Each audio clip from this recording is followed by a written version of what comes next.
பாயசம் பண்ண சொல்றாங்கம்மா. இதெல்லாம் நம்மகிட்ட சொல்லவே இல்ல கல்யாணத்துக்கு முன்னாடி. எவ்வளவு ஸ்பூன்மா பால் ஊத்தணும்? டம்ளரா? எந்த டம்ளர்மா? சின்ன டம்ளரா பெரிய டம்ளராமா? வீட்டுக்கே வந்துட்டோம்மா, அதெல்லாம் எனக்கு தெரியவே தெரியாது. ஏமா அப்புறம் பேசுறேன். என் மாமியார் மூஞ்சி தூக்கிட்டே இருக்கிறாங்கம்மா. எதுக்குமா? எனக்கு என்னடி தெரியும்? நீங்க தானமா கல்யாணம் பண்ணி வச்சுக்கீங்க, என்கிட்ட கேட்டா?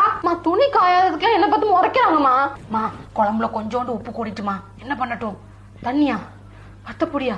சீக்கிரமா நான் அப்புறம் பேசுறேம்மா. அப்புறம் பேசுறேன்னு சொல்லிட்டு பேசவே இல்ல.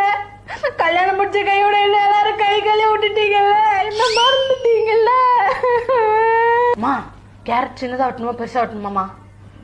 எதுக்கா? சாப்பிடுதாமா? இருங்கம்மா கேட்டு வரேன். அம்மா நான் எப்ப நம்ம வீட்டுக்கு வருவேன்? நீங்க சொல்றத பார்த்தா என்ன இங்கே இருக்க சொல்வீங்க போலயே. எனக்கு ஒரே ஃப்ரஸ்ட்ரேஷனா இருக்குமா. இங்க இருக்கிறவங்கள பார்த்தாலே டென்ஷன் ஆகுதுமா. சின்ன வயசுல நீங்க என்ன சொன்னீங்க? தெரியாத ஆட்களோட பேசக்கூடாது, தெரியாத ஆட்கள் எது கொடுத்தாலும் வாங்கி சாப்பிடக்கூடாதுன்னு சொன்னீங்கல்ல. இங்க இருக்கிற யாரையுமே எனக்கு